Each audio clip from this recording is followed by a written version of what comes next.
O filho expulsou a mãe após herdar a casa do pai. Anos depois, ela o encontrou pedindo esmola.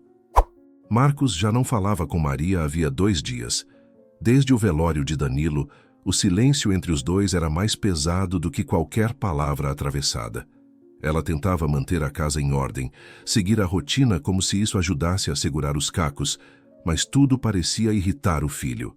No café da manhã, ele implicou com a forma como o pão estava cortado.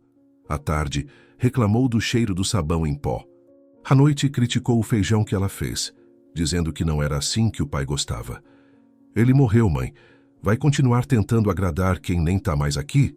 Disparou, jogando os talheres sobre a mesa. Maria engoliu a dor e respondeu apenas: foi você quem disse ontem que não suportava meu tempero. Esse era o do seu pai. Marcos levantou da cadeira e foi para o quarto, batendo a porta. A verdade é que nem ele sabia mais o que queria. Sentia raiva, tristeza, cansaço.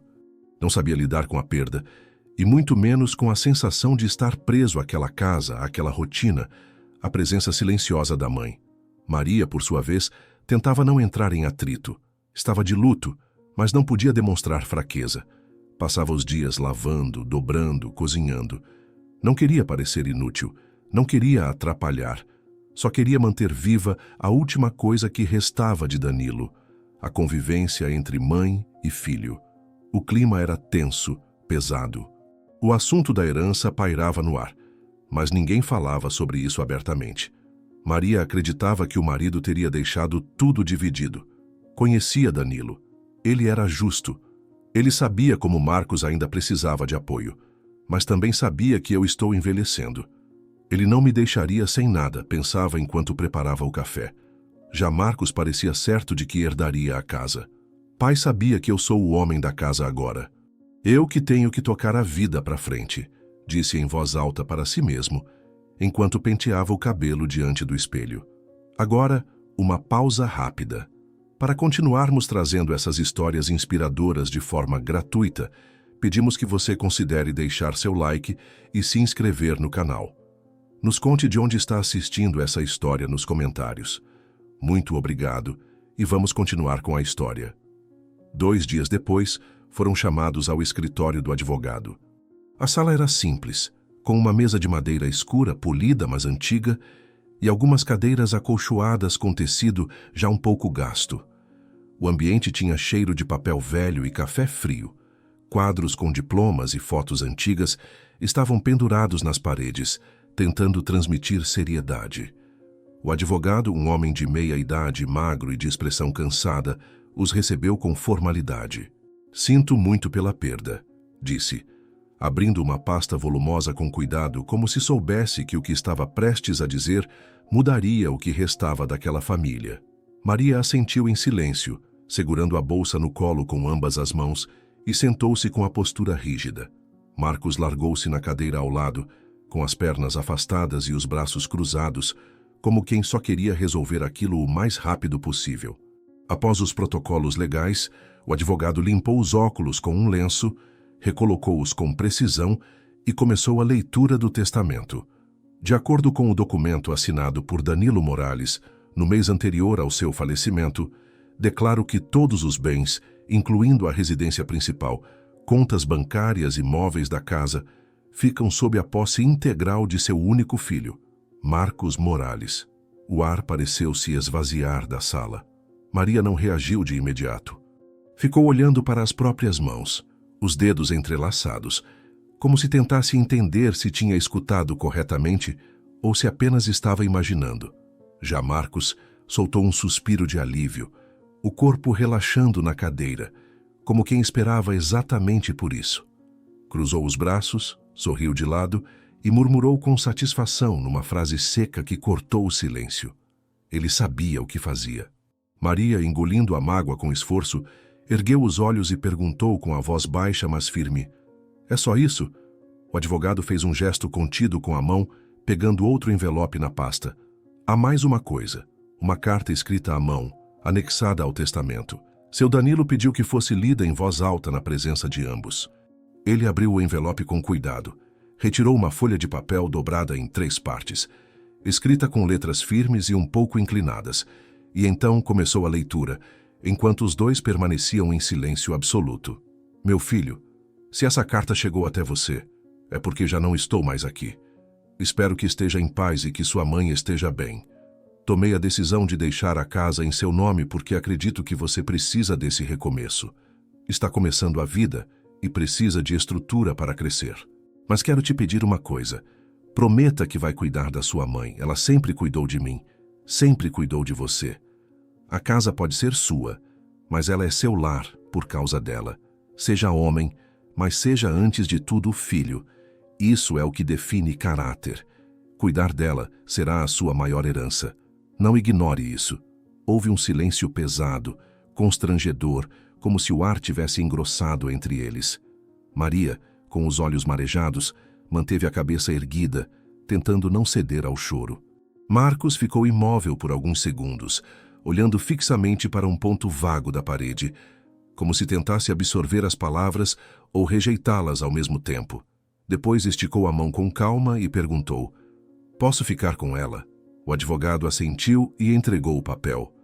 Marcos pegou a carta, leu por cima mais uma vez e a dobrou com muito cuidado, colocando-a no bolso da calça como quem guarda algo perigoso demais para ser lido novamente. Maria respirou fundo e tentou dizer algo que não soasse como uma acusação. Seu pai era um homem sensato. Ele sabia que você precisava de apoio, mas também sabia que a gente precisava se cuidar, juntos. Marcos levantou-se da cadeira abruptamente, interrompendo a conversa. Ele me deixou a casa, é isso que importa agora. A gente conversa em casa. E saiu da sala com passos rápidos, sem olhar para trás. Maria permaneceu sentada por alguns segundos, o olhar perdido, os dedos apertando com força a alça da bolsa. O advogado se levantou e caminhou até ela com discrição. Ele vai precisar de tempo.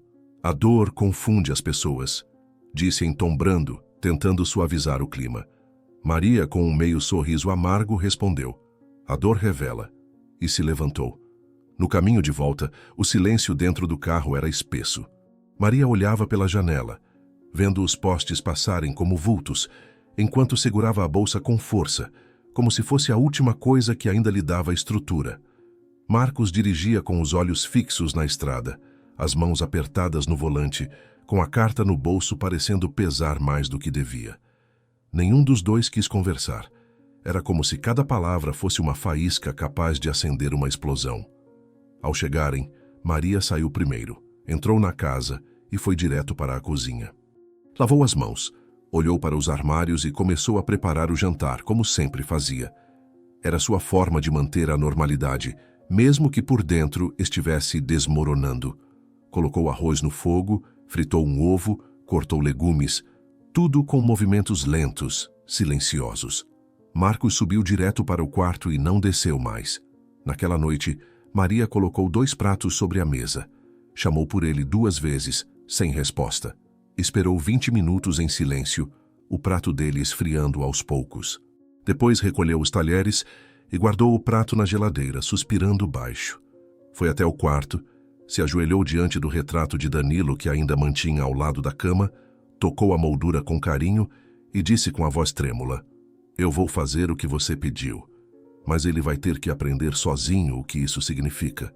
Enquanto isso, no andar de cima, Marcos pegava a carta novamente. Sentado na beirada da cama, leu cada linha em silêncio. Seus olhos percorriam as palavras, mas o rosto não expressava nada. Ao fim, amassou o papel com força, como se quisesse apagar o que estava escrito. Abriu a gaveta, jogou o papel dentro e fechou bruscamente. Não sabia o que sentia. Só sabia que não queria se sentir culpado. Não ainda. Na manhã seguinte, o silêncio ainda pairava entre os dois. Maria acordou cedo, como sempre fazia, e foi preparar o café. O cheiro do arroz recém-cozido e do café passado preencheu a cozinha. Mas em vez de criar um ambiente acolhedor, pareceu irritar ainda mais Marcos, que desceu as escadas com a expressão fechada. Ele se sentou à mesa, sem dizer uma palavra, e começou a comer em silêncio. Alguns minutos depois, empurrou o prato com desgosto. "Você não percebe que esse arroz está seco? E esse café está fraco, parece água suja", reclamou sem nem levantar os olhos. Maria respirou fundo e respondeu com calma. Usei o mesmo arroz que você comprou na semana passada. E o café é da marca que você gosta. Marcos riu com deboche e balançou a cabeça. Deve ser culpa minha mesmo. Eu que devia ter feito o café. Só falta você dizer que não tem mais forças para isso também. Maria tentou ignorar, recolheu os pratos, lavou em silêncio. Mas ele não parou. Começou a andar pela casa, apontando defeitos em tudo. Esse cheiro de água sanitária tá me sufocando. Pra que limpar o banheiro todo dia? Parece que você não tem mais o que fazer. E essas toalhas sempre com o mesmo cheiro. Eu já falei para parar de colocar essência nessas coisas. Ela respondeu baixinho. Estou só tentando manter a casa limpa, do jeito que seu pai gostava. Ele se virou com raiva e retrucou. Meu pai morreu, e essa casa agora é minha. Você tá aqui porque eu deixo, não esquece disso. Maria ficou paralisada por alguns segundos. Não era a primeira vez que ele falava com grosseria, mas aquelas palavras carregavam um peso diferente. Ainda assim, ela tentou amenizar. Você pode estar nervoso, Marcos. Eu entendo. Mas seu pai deixou um pedido. A carta dizia... Ele a interrompeu com impaciência, indo até a estante, puxando a gaveta e pegando o papel. A carta? A tal carta que todo mundo acha que é uma ordem divina? Ele a ergueu diante dela e, sem hesitar, rasgou em pedaços pequenos. Eu não sou obrigado a seguir sentimento de morto. Ele me deixou a casa, não uma prisão. Maria fechou os olhos por um instante, como se quisesse parar o tempo. Quando abriu, os pedaços de papel estavam no chão, espalhados como cacos de um laço quebrado. Ela não disse nada, apenas saiu da sala e foi até o quarto. Pegou a mala que mantinha no alto do armário, a mesma que usou anos atrás numa viagem com Danilo, e começou a guardar suas roupas. Não havia muito. Meia dúzia de vestidos, algumas blusas, documentos e uma caixinha com fotos antigas. As mãos tremiam, mas ela se forçava a manter o foco. Lágrimas vieram, mas ela não permitiu que caíssem. Olhou uma última vez para o quarto, onde tinha dividido tantos anos de vida com o marido, e saiu em direção à porta. Marcos assistiu à movimentação em silêncio, do alto da escada. Quando viu a mãe com a mala pronta, encostada na porta, ainda tentou manter a postura rígida. Vai para onde agora? Vai bater na casa de quem? Quer que eu chame um táxi? Perguntou com sarcasmo, mas havia hesitação no tom. Maria respondeu firme. Não se preocupe, seu pai deixou uma quantia para mim. Dá para começar. Não preciso de carona. E saiu, fechando a porta sem olhar para trás. Horas depois, Marcos ainda estava parado na janela da sala, olhando para a calçada vazia. A mala azul havia desaparecido no fim da rua. Ele se sentou no sofá, ligou a televisão, mas não prestava atenção em nada.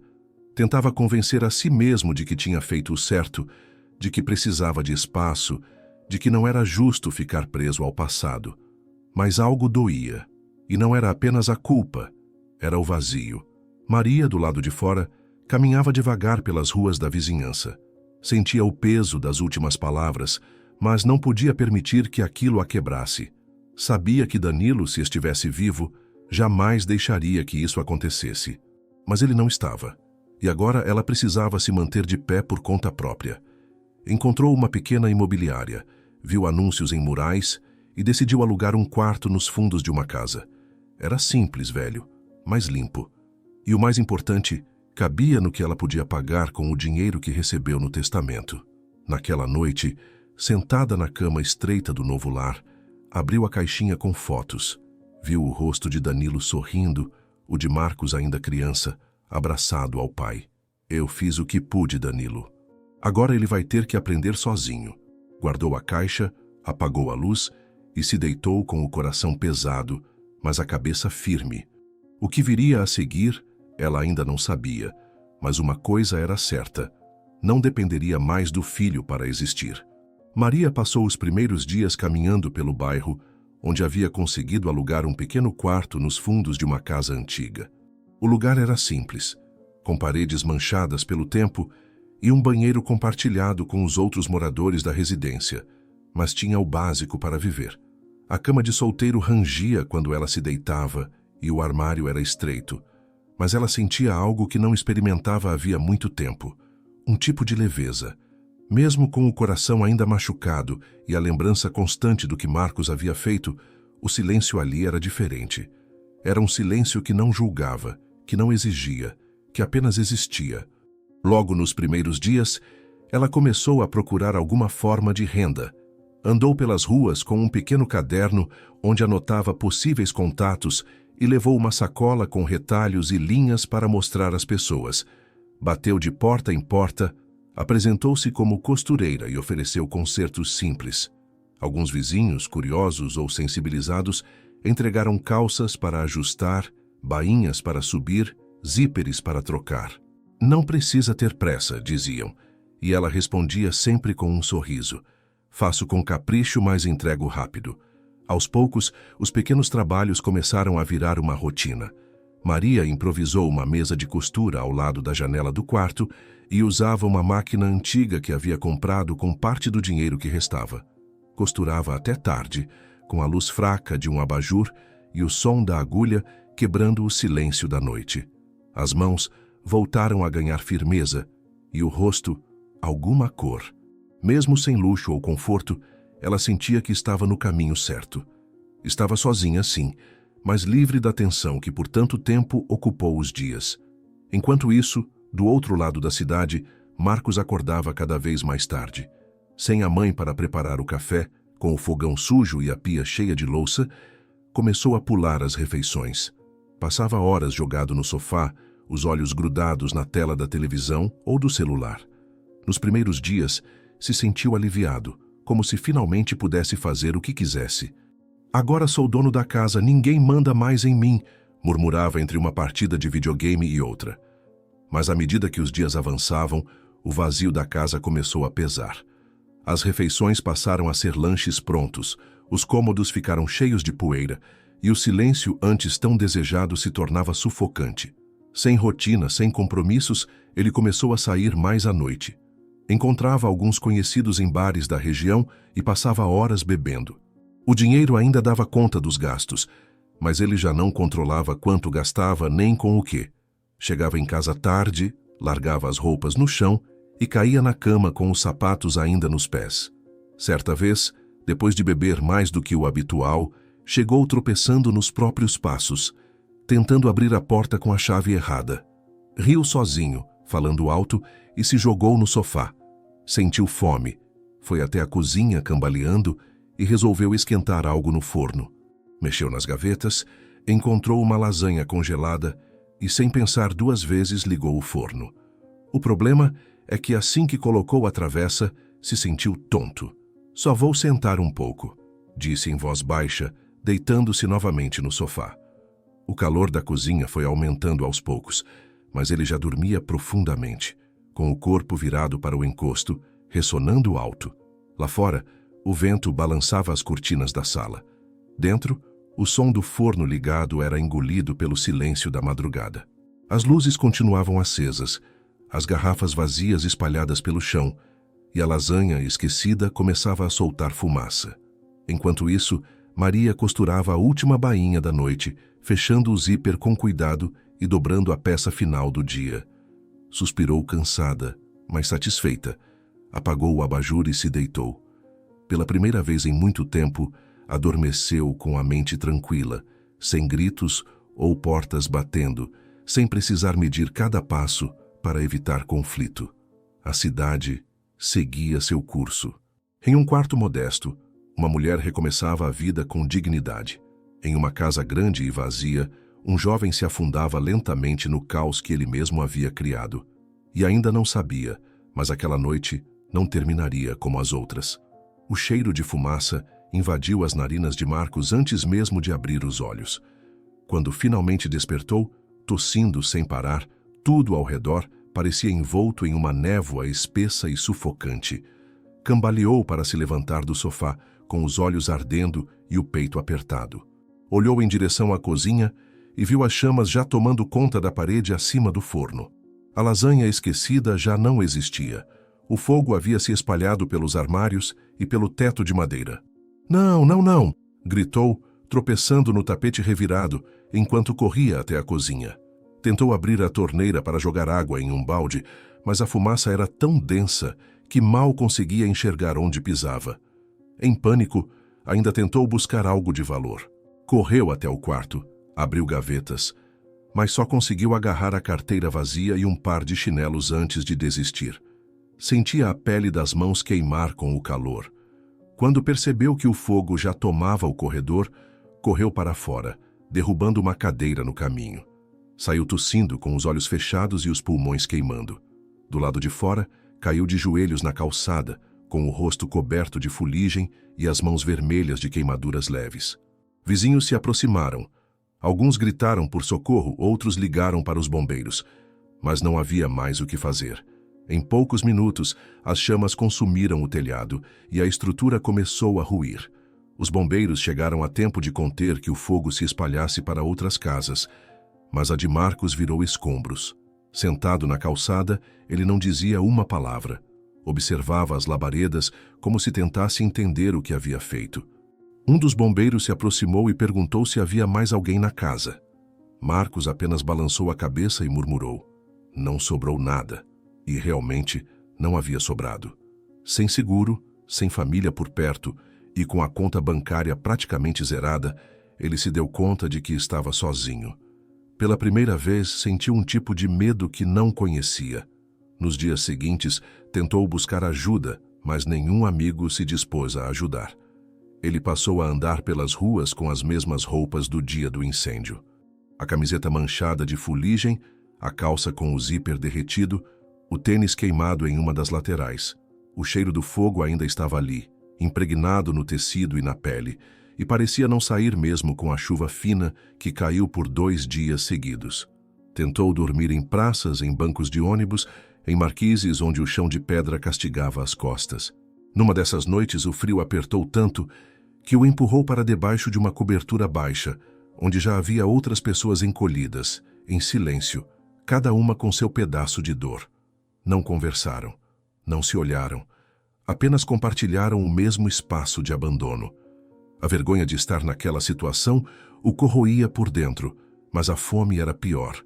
Depois de 2 dias, sem colocar nada no estômago, além de um resto de pão velho que encontrou perto de uma lixeira, finalmente estendeu a mão na rua. Não teve coragem de falar alto. Com a cabeça baixa, murmurava: "Só um trocado, qualquer coisa." Alguns desviavam o olhar com pressa, outros fingiam não ver, como se ele fosse parte do chão. Um ou outro deixava uma moeda cair no pano que ele colocou à frente, sem dizer nada. Cada gesto de indiferença o fazia lembrar do tempo em que ele próprio ignorava pessoas como ele, sentado no conforto da casa, julgando sem saber. "Devem estar fingindo. Gente que quer dinheiro fácil", dizia antes. Agora era ele ali, com a dignidade aos pedaços, vivendo o que nunca imaginou que viveria. Durante as noites, revivia o incêndio em sonhos confusos. Acordava no meio da madrugada, respirando rápido, suando frio, sentindo novamente o calor das chamas, o cheiro da fumaça, o estalo da madeira se partindo. Tentava se limpar com panos molhados nos banheiros de postos de gasolina, mas o espelho mostrava alguém que ele não reconhecia. O cabelo desgrenhado, a barba crescida e mal cuidada, os olhos vermelhos de tanto forçar o sono em calçadas duras. Era difícil acreditar que aquele rosto era o seu. A arrogância que antes o fazia se sentir acima de todos, agora dava lugar a uma solidão sufocante. Não havia mais desculpas nem distrações, nem o conforto de um teto para esconder as falhas. Pensava na mãe, em como a expulsou, em como ignorou o pedido do pai. Mas o orgulho ainda era um obstáculo. "Ela não me quer por perto, não depois do que eu fiz", dizia para si mesmo, tentando justificar o silêncio, como se isso diminuísse a culpa. Mas no fundo, ele já começava a entender que não era mais uma questão de escolha. Ele precisava de ajuda. E talvez só uma pessoa ainda seria capaz de oferecer isso. Mesmo assim, tudo o que conseguia fazer naquele momento era continuar sentado naquela calçada, esperando que o dia passasse com a barriga vazia, a mente atormentada e a alma cada vez mais cansada. Maria atravessava o centro da cidade segurando uma sacola de pano com 2 calças dobradas e uma camisa reformada com zíper novo. Era mais um pedido entregue com capricho, parte da pequena clientela que vinha conquistando desde que começara a costurar para sobreviver. O sol estava forte, castigando o asfalto, e os passos eram rápidos, firmes, como os de quem ainda tem muito o que fazer. Ela queria chegar em casa antes do fim da tarde para terminar um vestido que uma vizinha havia encomendado para um batizado. Mas, ao virar uma esquina próxima à praça principal, algo chamou sua atenção. Sentado no chão, encostado em uma parede descascada com uma pequena tigela de plástico à frente e a cabeça baixa, estava um homem magro, com as roupas rasgadas, sujas e os olhos perdidos no chão. Maria desviou o olhar no mesmo instante. O coração disparou e ela não soube explicar o motivo. Apertou o passo, mas bastaram 2, talvez 3 passos para parar. Havia algo naquela postura curvada, naquele corpo largado, que a fez sentir algo estranho. Voltou o olhar lentamente contra a vontade, como se uma força a obrigasse. Sentiu um frio subir pela espinha. Aquele formato de rosto, o jeito como as mãos seguravam o próprio braço, o modo como ele escondia o rosto. Não pode ser ele, pensou, com o estômago revirando. Mas sabia antes mesmo de ver os olhos. Marcos, sussurrou, sem perceber que tinha falado em voz alta. Ela se aproximou com hesitação, como quem não queria acreditar no que os próprios olhos estavam vendo. Ele levantou os olhos por um instante. Foi rápido, mas o suficiente. Os dois se encararam. A barba crescida escondia parte do rosto, os cabelos grudados pela oleosidade e o cheiro era forte, como se o corpo estivesse há dias sem ver água. Mas não restavam dúvidas. Era ele, Marcos, seu filho, o mesmo que a havia expulsado, que rasgou a carta do pai, que disse não precisar de ninguém. Ali, no chão, derrotado, ele rapidamente desviou o olhar, puxou a blusa sobre os braços e virou o rosto. Vai embora, mãe, você não precisa ver isso, disse com a voz rouca sem encará-la. Maria ainda tentava entender o que estava vendo. Cada parte do corpo dela queria abraçá-lo, mas a mente ainda se confundia. Não sabia se era real, se era uma armadilha, se ele estava ali por desespero ou por punição. Você estará morando na rua? Perguntou com dificuldade, olhando ao redor, tentando encontrar qualquer outra explicação. Aconteceu alguma coisa? Marcos soltou uma risada seca, amarga, como quem não tinha mais forças para manter nenhuma fachada. Aconteceu tudo. A casa pegou fogo. Eu perdi tudo. E ninguém quis ajudar, nem eu mesmo me ajudei. Maria permaneceu parada, de pé à frente dele. Os carros passavam, pessoas iam e vinham, e ela parecia não ouvir mais nada. Apenas olhava o filho com um misto de espanto e dor. Eu achei que você estivesse fingindo que fosse algum truque, mas olhando assim, você realmente chegou ao fundo do poço, não foi? Disse, sentando-se ao lado dele no chão sem se importar com o olhar dos outros. Você não deveria estar aqui, não depois do que eu fiz, respondeu ele, tentando esconder o rosto com as mãos. Mas estou, e não vou embora, disse ela firme. Aos poucos ele contou tudo. Falou do forno, da noite em que esqueceu a comida ligada, das chamas que destruíram a casa, da tentativa frustrada de pedir ajuda, dos amigos que sumiram e das noites frias, sob marquises. Maria ouvia em silêncio. Não interrompia, não julgava, apenas ouvia, com o coração apertado e os olhos úmidos. Quando ele terminou, abaixou a cabeça, vencido, esperando talvez um sermão, um castigo, ou pior, o desprezo. Mas o que ouviu foi outra coisa. Você vai comigo. Não importa o que aconteceu, você ainda é meu filho, e se você errou é comigo que tem que aprender a recomeçar. Ele a olhou surpreso, sem acreditar. Você vai me acolher? Depois de tudo o que eu disse, depois do jeito como te expulsei da casa? Maria respondeu com serenidade. Eu não esqueci, mas também não guardei ódio. Se tem uma coisa que seu pai me ensinou, é que amor de mãe não se quebra por orgulho. Marcos demorou a reagir. Encarava a mãe como se estivesse vendo uma estranha, alguém que deveria odiá-lo, mas que estendia a mão. Você não está fazendo isso para se vingar, para esfregar na minha cara que eu me ferrei? Ela sorriu sem ironia. Se eu quisesse te ver sofrer, eu teria passado por aqui e virado o rosto. Mas eu parei. Eu fiquei. E eu tô aqui porque ainda acredito em você. A escolha agora é sua. Houve um longo silêncio. Ele respirou fundo, olhou ao redor e viu que não tinha mais nada. Estava sujo, fraco, exausto.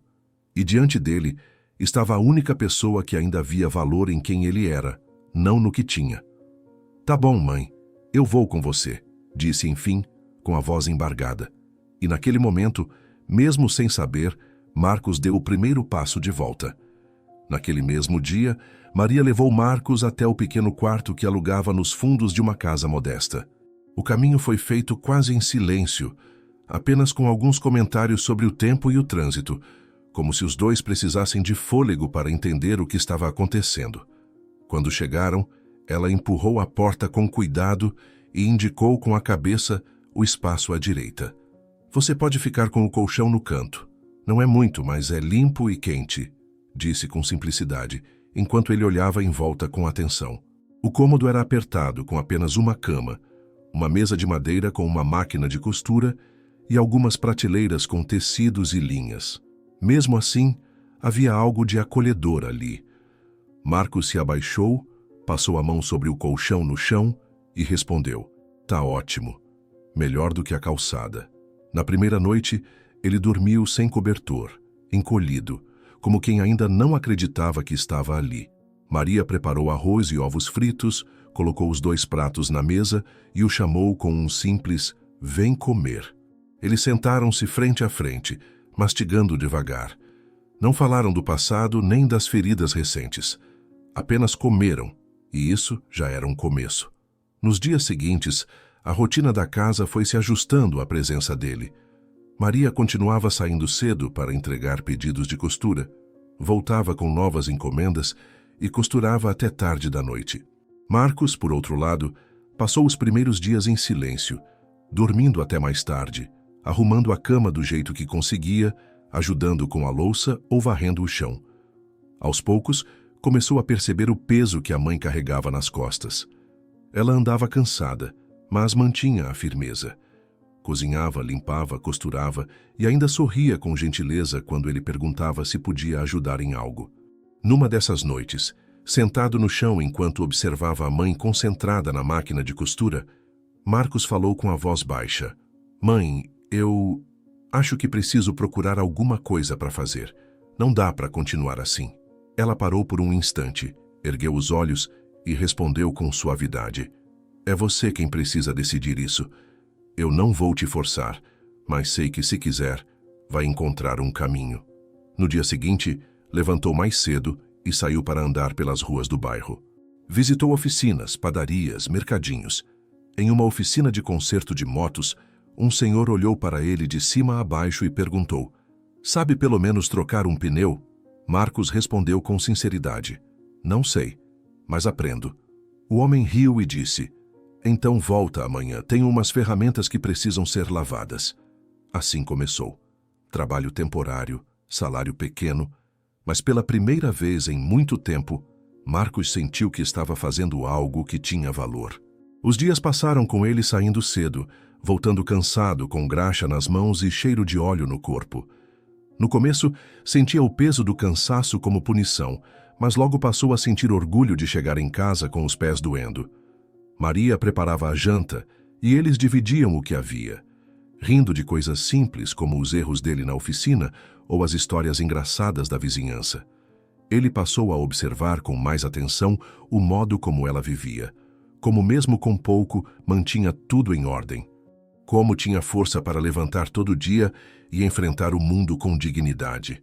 Em uma tarde de sábado, depois de receber o pagamento, passou em uma loja e comprou uma caneca simples, com flores desenhadas. "É só uma lembrança", disse ao entregar para a mãe, com o rosto sem jeito. "Para você tomar café quando acordar cedo." Maria pegou a caneca, segurou com cuidado e depois olhou para ele com os olhos brilhando. "Obrigada. Eu precisava de uma nova mesmo." Não disse mais do que isso, mas o sorriso dela disse tudo. Naquele gesto pequeno, havia algo novo entre os dois. Ainda não era perdão completo, nem amor reconquistado, mas era um sinal. um elo sendo reconstruído, não com palavras, mas com ações. E assim, dia após dia, Marcos começou a entender que crescer não era sobre heranças ou propriedades. Era sobre reconhecer os próprios erros, ter humildade para recomeçar e coragem para cuidar de quem nunca desistiu dele. Meses se passaram desde que Marcos passou a morar com Maria naquele pequeno quarto nos fundos. A rotina, antes improvisada, agora fluía com naturalidade. Ele acordava cedo, tomava o café que a mãe preparava, ia para o trabalho na oficina e voltava no fim da tarde, suado, sujo de graxa, mas com um cansaço que vinha acompanhado de uma estranha satisfação. Maria, por sua vez, continuava com os concertos de costura, costurando por horas a fio com a concentração de quem sabia que cada ponto era necessário. Entre um pedido e outro, preparava as refeições, cuidava do espaço e acompanhava os passos do filho com um olhar atento, mas sem invadir. O convívio entre os dois havia mudado. Já não havia olhares atravessados, nem silêncios pesados. À noite, comiam juntos e conversavam sobre o dia. Riam de situações da oficina, de pedidos inusitados de clientes, de lembranças do passado que antes doíam, mas agora começavam a amolecer. Era como se um laço novo estivesse sendo costurado, ponto a ponto, com paciência e verdade. Mas, com o passar das semanas, Marcos começou a notar algo diferente. Maria se levantava com mais dificuldade. Às vezes, esquecia panelas no fogo ou deixava cair bobinas de linha no chão. Em alguns momentos, interrompia o trabalho para se sentar, dizendo que precisava descansar um pouco. É só o calor, afirmava sempre que ele perguntava se estava tudo bem. Estou ficando velha, filho. O corpo já não aguenta como antes. No início, ele acreditou. Achou que talvez fosse mesmo o ritmo puxado, ou noites mal dormidas. Mas num fim de tarde, ao chegar mais cedo do trabalho, encontrou a mãe caída no chão, ao lado da máquina de costura. Correu até ela desesperado e a chamou com insistência. Maria abriu os olhos devagar, confusa, e tentou se levantar sozinha. Não é nada, eu só me levantei rápido demais, murmurou, mas a palidez do rosto e o tremor nas mãos diziam outra coisa. Marcos não perdeu tempo. Chega de fingir que tá tudo bem. A gente vai pro hospital agora, disse, pegando a bolsa dela e chamando um carro. No hospital, depois de horas de espera e exames, o médico entrou na sala com o semblante sério.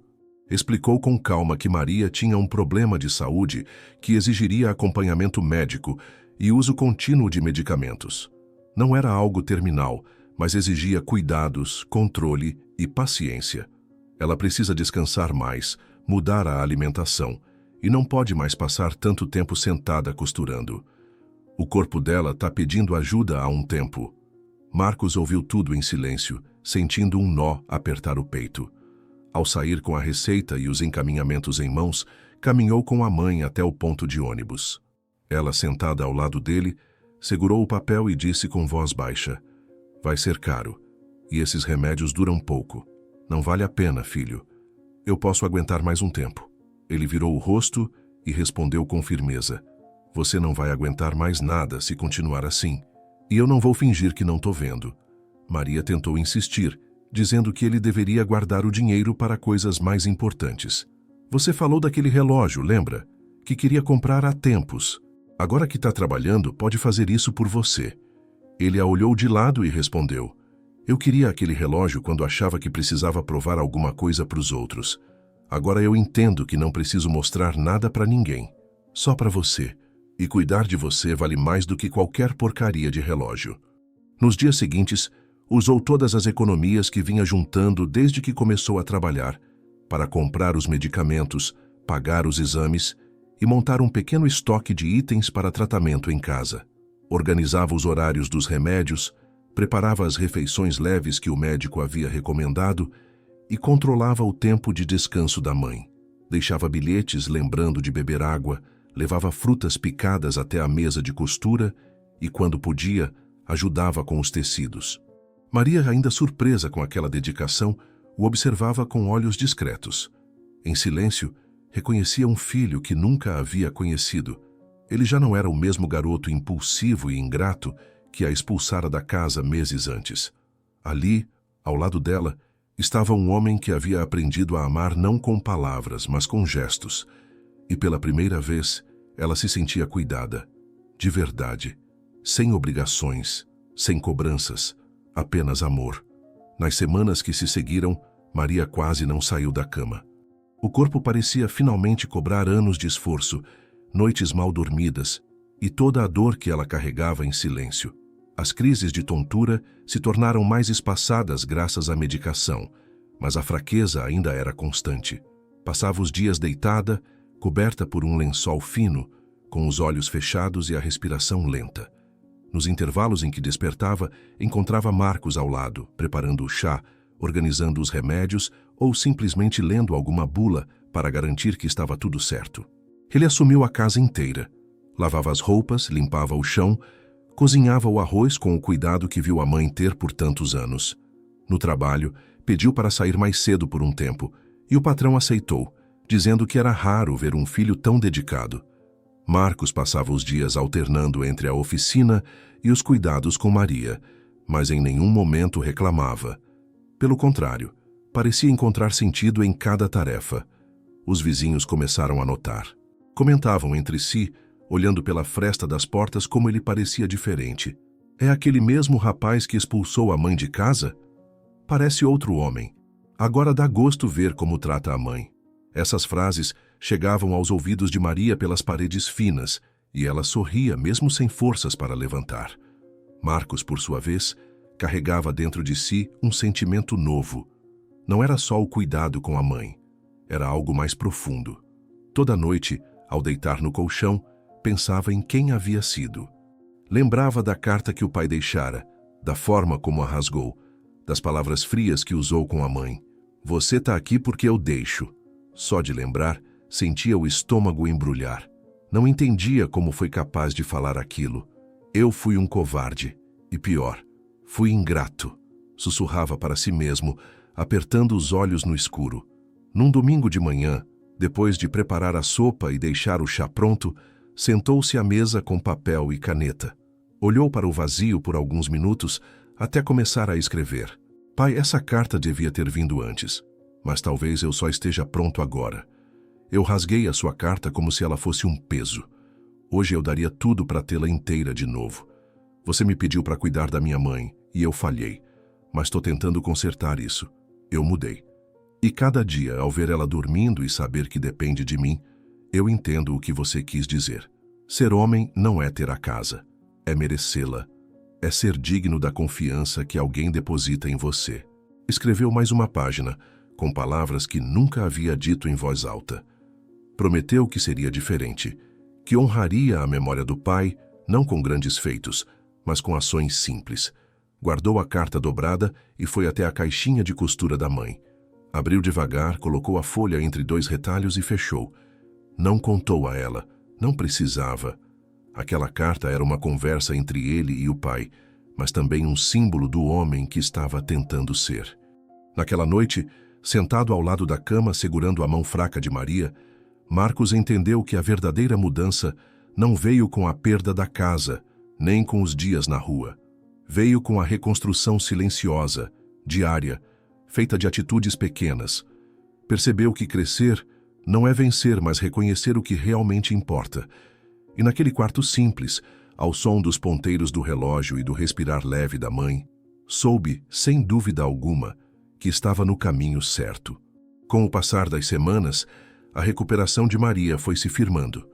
Aos poucos, a força voltava às mãos antes trêmulas, o brilho aos olhos que antes só refletiam cansaço, e o tom da voz retomava aquele equilíbrio sereno que sempre a definiu. O tratamento havia sido longo, exigente, mas dava sinais claros de eficácia. Em uma consulta de rotina, o médico a examinou com atenção, revisou os exames mais recentes e então sorriu, dizendo: "A senhora está bem melhor do que esperávamos. Ainda precisa de cuidados, mas já pode voltar com calma à sua rotina." A resposta ao tratamento foi excelente. Maria apertou a mão do médico com um misto de alívio e gratidão, e quando saiu da sala, encontrou Marcos na sala de espera, sentado com os olhos fixos no chão, como se cada minuto ali fosse uma eternidade. Ao vê-la, levantou-se imediatamente. E aí, mãe, como foi? Ela respondeu com a calma de quem não queria demonstrar muita emoção de imediato. O doutor disse que estou liberada para retomar as coisas aos poucos. Parece que ainda tenho tempo pela frente. Marcos não respondeu com palavras. Apenas a envolveu num abraço apertado, forte e longo. Maria, surpresa, retribuiu com firmeza. Ali, no meio daquele corredor branco e impessoal, a conexão entre os dois parecia mais forte do que nunca. Na volta para casa, Marcos quase não falou. Mas na cabeça, planejava cada detalhe do que queria fazer. Naquela noite não seria apenas o retorno à rotina. Ele queria marcar aquele momento com algo diferente.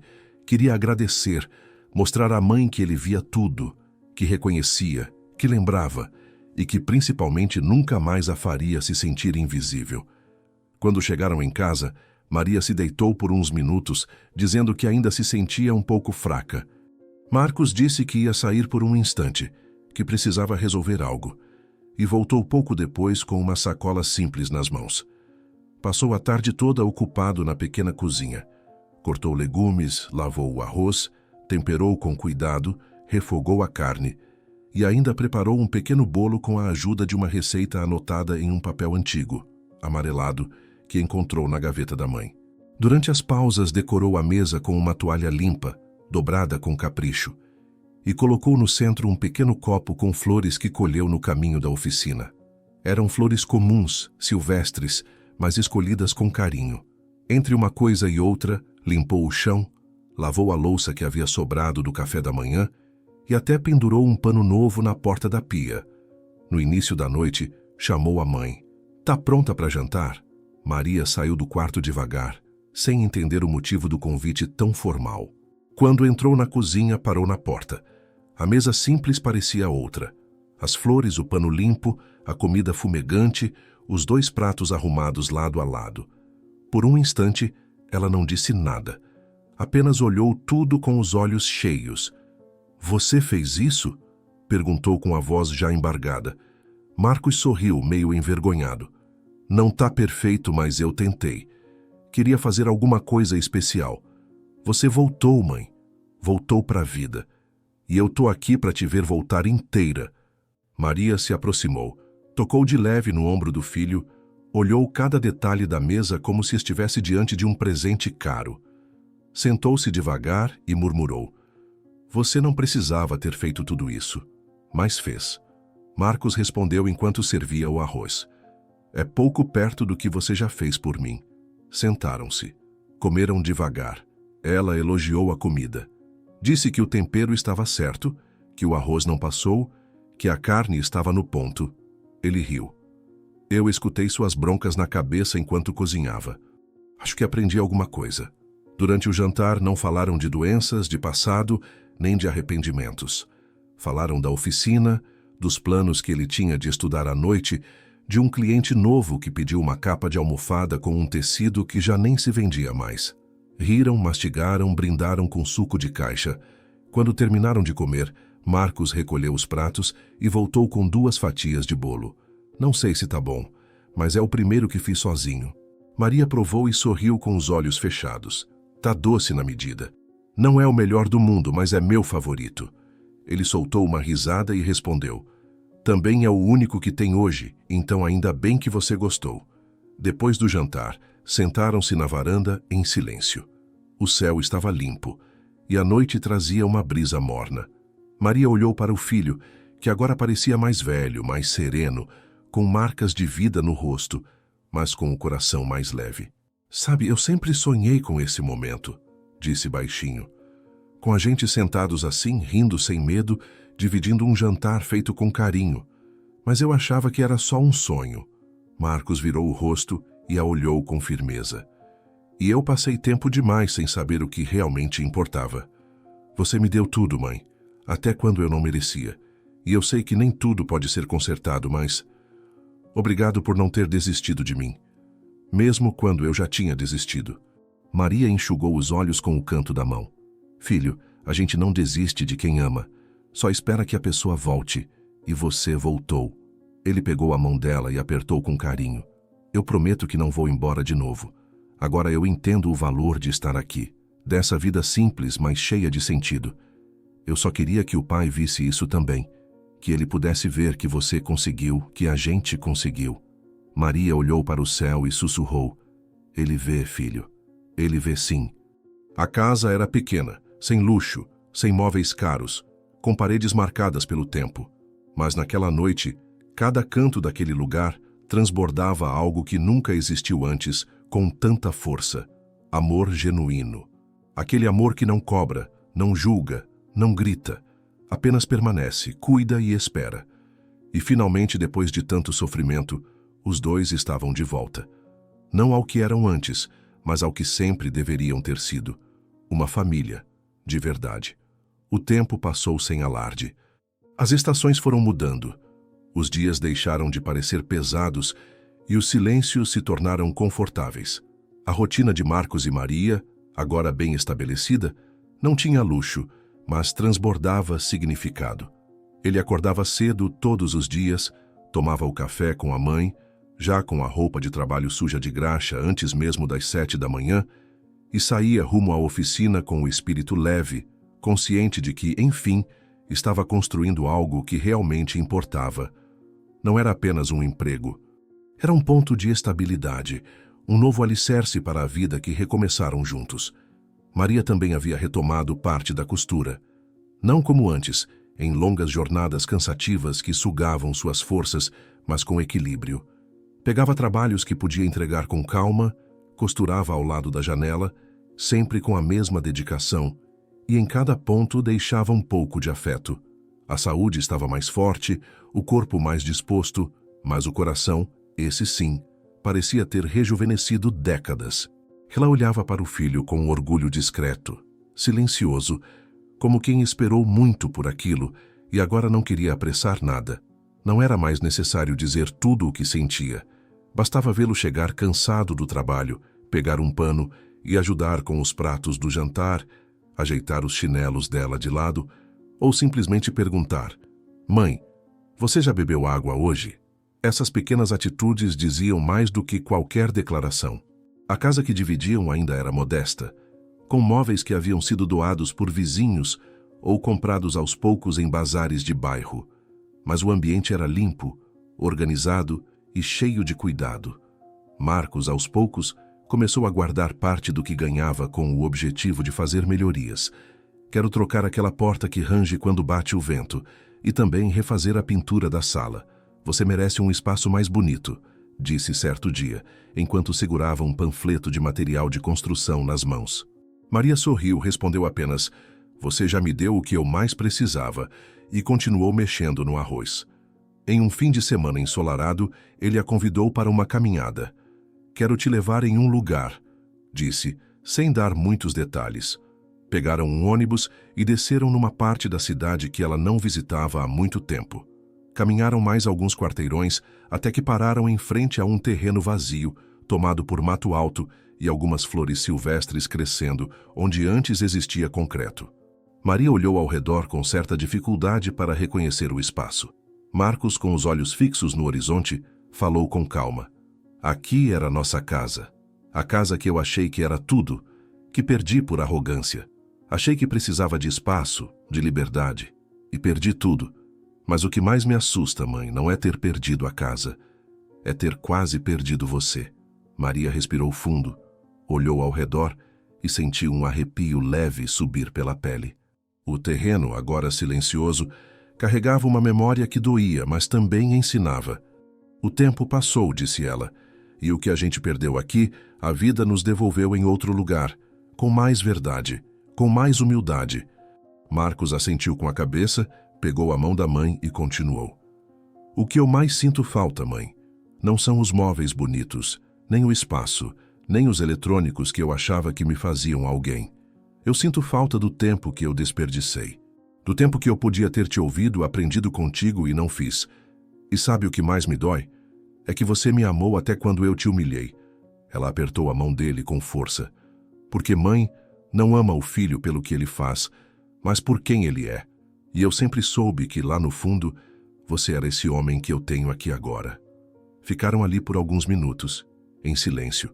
O vento soprava leve, o mato balançava e alguns pássaros pousavam nos galhos das árvores do terreno ao lado. Não havia necessidade de mais palavras. Aquilo era uma despedida, não do espaço físico, mas do passado, que já não os definia mais. Saíram dali em paz, como quem fecha um capítulo e escolhe seguir em frente. Na volta para casa, fizeram algo que havia se tornado um hábito desde que a situação financeira melhorou um pouco. Passaram por uma pequena padaria, compraram alguns pães e doces, depois seguiram até um ponto onde sabiam que alguns moradores de rua costumavam ficar. Com gestos calmos e respeitosos, entregaram os saquinhos, trocaram algumas palavras e seguiram seu caminho. Marcos havia dito certa vez: "A gente foi abençoado por ter uma segunda chance. Tem muita gente que não tem, e se hoje temos o que comer, o mínimo que podemos fazer é dividir." Maria concordava e nunca questionava. Chegando em casa, colocaram a mesa para 2, como sempre faziam. O jantar era simples: arroz, feijão e carne refogada. Mas havia um cuidado especial em tudo. A mesa limpa, os talheres alinhados, os copos lavados com capricho. Marcos serviu a mãe primeiro, depois sentou-se e começou a comer devagar. "Hoje o dia foi bonito, né?" disse entre uma garfada e outra. "Foi mais que bonito", respondeu ela. "Foi necessário." Depois do jantar, tomaram um café passado na hora. Maria pegou a caneca que o filho havia lhe dado meses antes, a mesma que usava todos os dias. "Eu guardo essa caneca como se fosse ouro", disse rindo. "E eu achei que era só uma lembrança boba", respondeu ele também sorrindo. "Você não faz ideia do que ela significa. É o primeiro presente que eu recebi teu sem ser no meu aniversário. E o primeiro que você deu por conta própria, só para me fazer sorrir." Marcos olhou para a caneca, depois para a mãe, e respondeu com a voz embargada: "Você me devolveu a vida, mãe. Me reconstruiu sem dizer uma palavra. Eu só precisei observar. E entender que tudo que eu julgava fraqueza era, na verdade, a maior força que existe." O tempo seguiu naquela noite com um silêncio sereno. A janela aberta deixava entrar uma brisa leve, trazendo o cheiro de pão recém-assado da padaria ao lado. O céu, estrelado, parecia cúmplice daquele momento. Maria se recostou na cadeira, fechou os olhos por alguns segundos e disse: "Seu pai estaria feliz, filho. Muito feliz." Marcos sorriu, olhou para o teto e respondeu: "Eu também acho. Às vezes eu sinto como se ele ainda estivesse aqui, como se estivesse nos vendo." Ela levantou-se com cuidado, levou os pratos até a pia e ele logo se levantou para ajudar. Dividiram a tarefa, rindo de como ele lavava os talheres com pressa e sempre esquecia de enxaguar direito. Maria limpou o fogão, ele secou os pratos. Quando terminaram, apagaram as luzes da cozinha e foram para a sala. Sentaram-se lado a lado, cansados, mas em paz. Nada mais era urgente, nada mais era vazio. Naquela noite a casa modesta não era só um lar. Era o retrato de uma reconstrução, não de paredes ou telhados, mas de laços, de respeito, de afeto verdadeiro. Era o fim de um ciclo e o início de uma vida vivida com propósito. E naquele cenário simples, entre o cheiro do café que ainda pairava no ar e os sorrisos trocados sem pressa, havia uma certeza. O que eles tinham agora valia mais do que qualquer herança. Eles estavam em casa. Enfim, e pela primeira vez, sabiam disso. Obrigado por chegar até aqui. Em um mundo onde tanta dor passa em silêncio, você escolheu escutar até o fim. Se essa história mexeu com você, deixe sua inscrição. Isso nos ajuda a continuar trazendo relatos reais que merecem ser contados. Escreva nos comentários de onde você está assistindo. E se puder, compartilhe. Pode parecer pouco, mas espalhar uma história de superação é também espalhar esperança.